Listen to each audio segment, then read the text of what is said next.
Hello, everyone, and welcome. The theory of karma and reincarnation. The karma reincarnation theory is based on human experience, not the ultimate truth. So, it is only valid for dualism. That is, when one feels that he is a separate self with independent existence and our free will, and happiness or peace is found in objects. That's what dualism is. So it is only valid for dualism. Law of karma is psychological and applies to the subtle universe. We have four categories of truth. 1. Truth, Sat, eternally unchanging, absolute, independent existence. Number 2. Untrue, like Asat, a square circle, a barren woman's baby. Tucha, non-appearing, non-existence. Number 3, both true and untrue. True from one point of view, but untrue from the other point of view or the different point of view. And number 4, neither true nor untrue. It's called mithya. World as an appearance is mithya, not real. A mystery, apparently real, appearing non-existence. Again, true, untrue, both true and untrue, and neither true nor untrue. Karma doctrine falls into the third category. The doctrine of karma and reincarnation is true from an individual point of view, but untrue from the absolute point of view. So it's very important. The literal meaning of karma is action. In regards to karma and reincarnation, karma and punarjanma in Sanskrit, however, karma means the results are the fruits of actions. Results coming from a personally volitional acts, willful acts, acts filled with certain feeling or attachment. These results or reactions are also called likes and dislikes or raga dveshas, which will be stored as impressions or karmas or vasanas in your subconscious mind. The nature of karma is not in the actions that you perform, but in the volition, the intention, the kind of mind that you carry with, which makes your karma or the bundle of vasanas. Karma is not about what you are doing. It is just the way you feel about whatever you are doing, whether it is prompted by a personal desire or not. Thinking using free will creates karma. Remember that apart from physical actions, words and thinking also create karma or vasanas because thought, word, and action are the three tools of creation, three sadhanas or of creation in life. Since animals do not have self-awareness, they cannot create any karma. They can only spend karma. And for a person who is thinking in terms of transcending life and death, right karma is as useless as the wrong one, because each and any action produces an equal reaction. All karma is a burden for him, and he wants to drop them all. A doing with a doer, in which one thinks himself as a doer, meanness and mindness, is action, karma. The concept of karma, that is, the idea that each action that an individual does with volition by mind, speech, or body must bear fruit or yield a moral consequence that will sooner or later be experienced by that individual as either a pleasant or unpleasant experience, is very ancient, dating back to the older portions of the Vedas, which are the earliest records of philosophical and religious thought in India.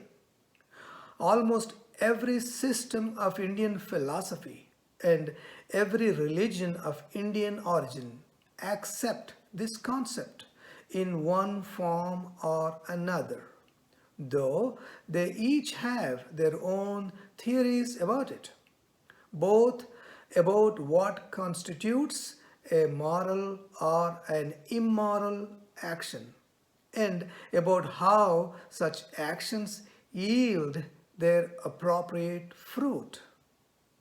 The law of karma is based on the very nature of life. As you sow, so shall you reap. Within the sphere of manifest creation, communication is instantaneous. Whatever we do is known immediately throughout the whole creation, because it is such a tight structure, a hologram, with all parts interrelated.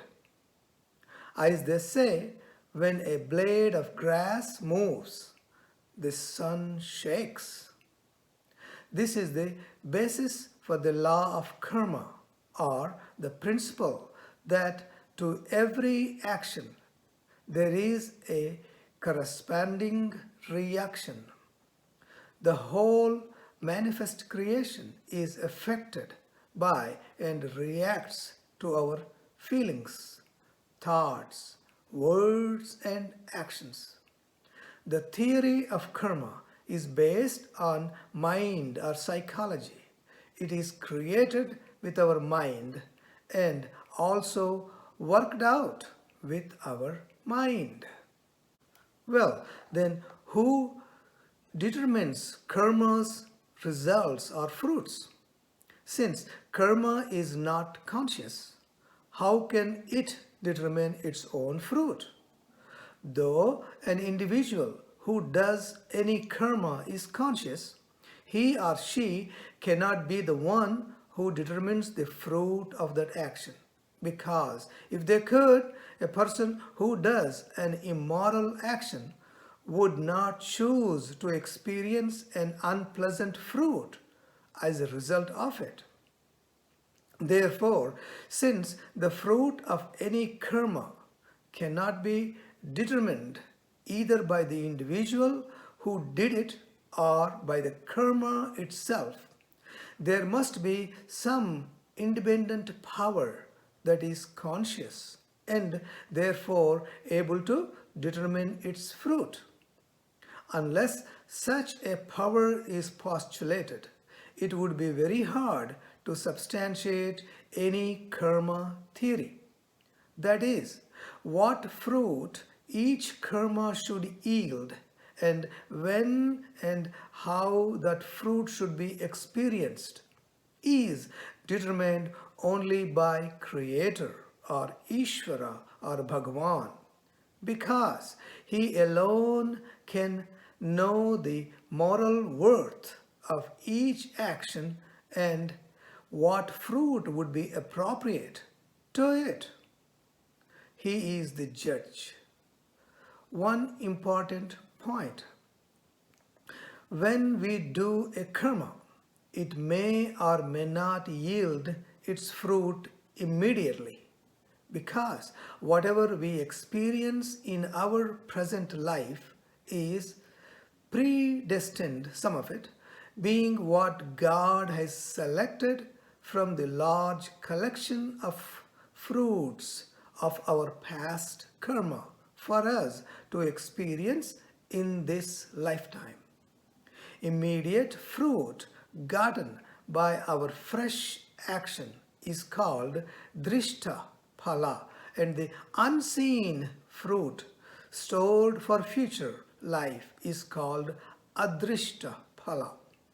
Hence, the unseen fruit of whatever fresh karma we do in any lifetime will not be experienced by us during that lifetime, all of it, but will be stored, some of it, in order to be experienced in an apparent future life. To get into the details, let us define destiny, free will, and the four types of karmas. What you come across is your destiny, fate, or vidhi, and the way you respond is your free will, swecha sankalpa or purushartha. What you cannot control is destiny, and what you can control is free will. Whatever fresh karma we do by our own volition or free will is called vartamana karma or kriyamana karma, means present karma, conscious karma, fresh karma. Some of the results are experienced in this life, and some may have to be experienced in a future life. The future postponed karma is called agamya karma, the store of all the accumulated fruits of our past karma that we are yet to experience is called samchitta karma. Samchitta means total karma, unconscious or subconscious karma. And the fruits of our past karma that we are destined to experience in any one particular life is called prarabdha karma, also called destiny or vidhi. Karma that has begun and fixed, born with subconscious karma, ripened karma, fate. To summarize, the four karmas are: 1. Fixed or destiny. Number 2. Fresh or free will. Number 3. Future. Number 4. Total. Again, fixed, fresh, future, and total. Prarabdha or fixed karma out of all the four karmas is the only one that is fixed and has to be spent in this present life, no matter what. Agamya karma or future karma generated by using your free will in this present life is not fixed and is the most important of all karmas. This is a very important point. Generally, the amount of fresh and future that we do in each life is much greater than the amount of fixed karma that we experience, because we desire and make effort by mind, speech, and body to experience much more than we can experience in a single life. And we also desire and make effort to avoid experiencing all the unpleasant things that we are destined to experience. So, the quantity of the fruits of all our fresh karma, some of which are spent in this life, and future karma that are stored in our total karma for future is steadily increasing.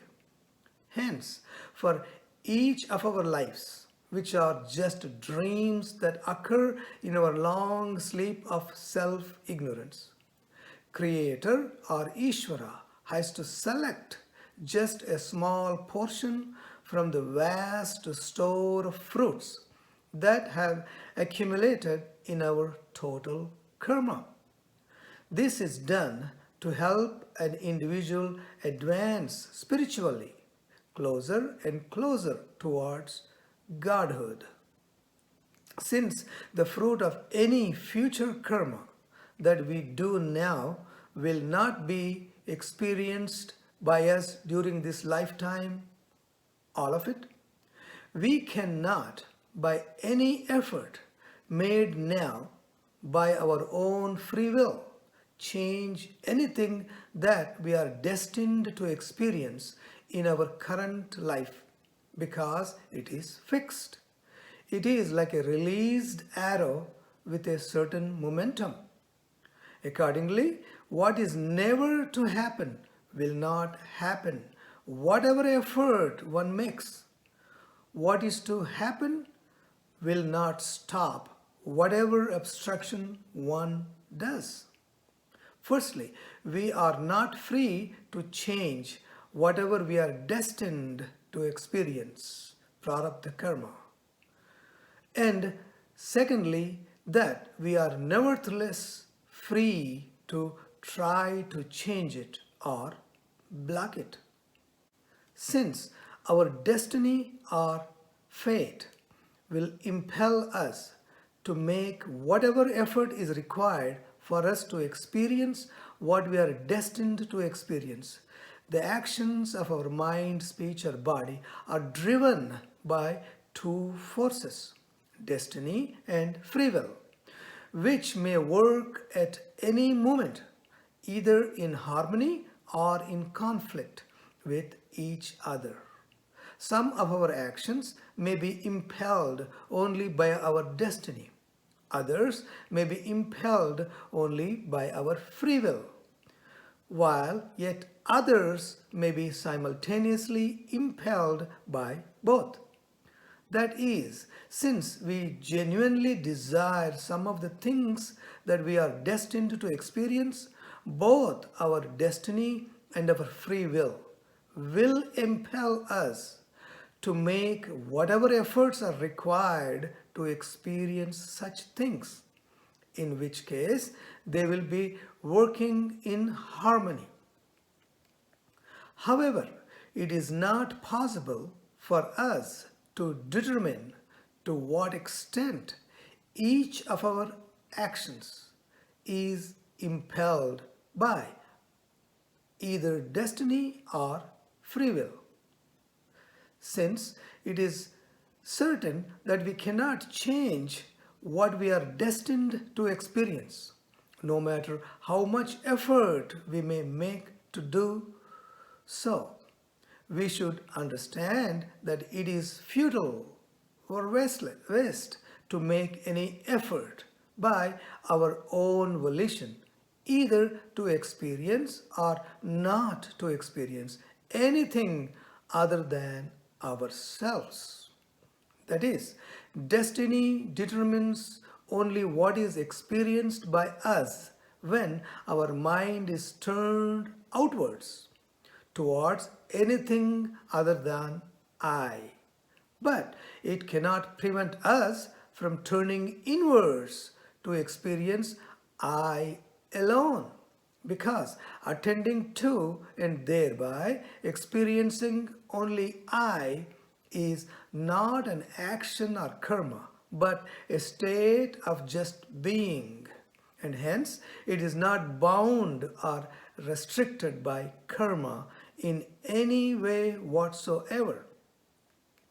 So long as we are attending to anything other than I, our ego is active and will therefore inevitably be driven by its free will to do fresh karma and future karma.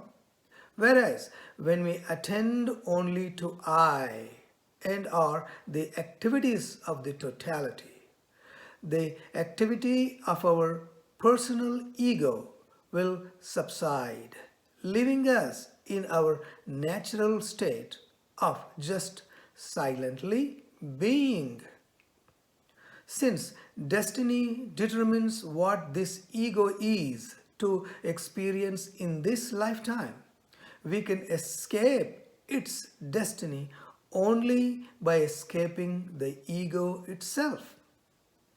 Therefore, the only effective and reliable means to remain without doing any fresh karma and future karma is to attend only to I and our totality's actions.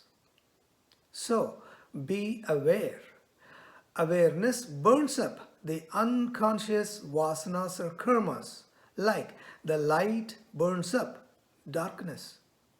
Karma gives three results. One, sinful or negative energy, papa karma. Number two, meritorious or positive energy, punya karma. And godly means liberation, moksha karma. Moksha karma is obtained when one attends to I alone, which will basically nullify raga dveshas or likes and dislikes and purifies the mind. You will not accumulate any fresh karma and future karma by praying to God or performing pujas. You will not also accumulate any fresh karma and future karma in meditation. But then you will also reduce your karmas or raga dveshas in meditation because you are attending to yourself or being yourself while your mind or manas is active. And then, upon mind's purification, moksha can easily be realized through self-inquiry, jnana yoga or atma vichara, by knowing yourself as you truly are. Existence, consciousness, infinity. The doctrine of karma has shifted the burden of mankind's sufferings on to its own shoulders. Whereas most religions talk of God being all merciful despite the pain and sorrow everywhere. Everything depends upon yourselves, not upon prayers to God. Prayer is useful only to purify the mind to a certain extent and not to accumulate any future karmas. The karmic law is more effective deterrent against evil than religion. For it says, whether God exists or not, you will suffer for your evil deeds.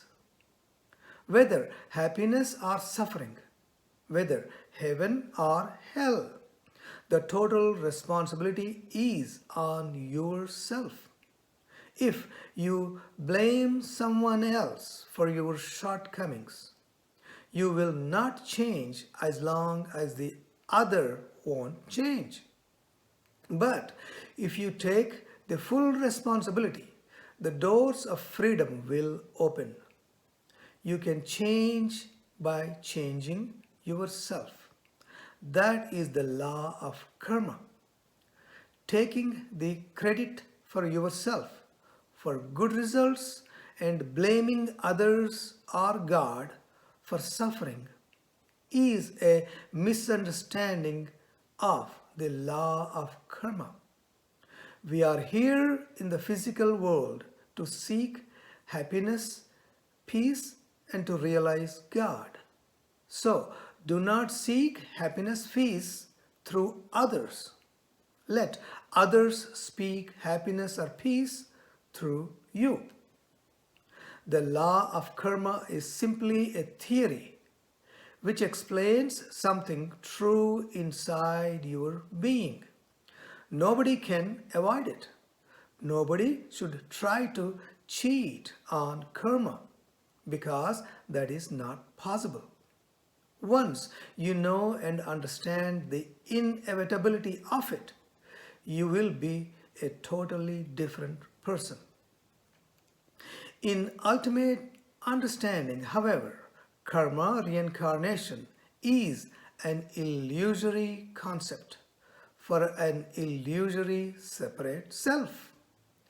These concepts of transmigration and reincarnation are taught in early stages only to negate them at the end, to realize that there is really not any individual soul that is born, dies, and then gets reborn, migrating from birth to birth. The teachings are just ploys, tricks for gaining higher truth, but in itself is not absolute truth. That's why, in view of the general belief in reincarnation, they say that upon realization you will not be subjected to birth and death. They mean to say that awareness or consciousness will be free from the concept, or rather the misconception of birth and death. That's all. Awareness has no birth and no death to begin with, and you are that. Therefore, in conclusion, for an enlightened living, in each moment, do exactly what you think or feel to do, understanding that what you end up doing is what is destined to happen. Feeling of free will is a gift. Belief in free will is suffering. Feeling or acting as if you have free will, but knowing that it is illusory and with the understanding that it's all totalities or God's will, is liberation, moksha. You as consciousness awareness are the knower witness of this drama, Maya's drama. So enjoy the drama. You are above and beyond Maya and our Creator or Ishvara. Thank you.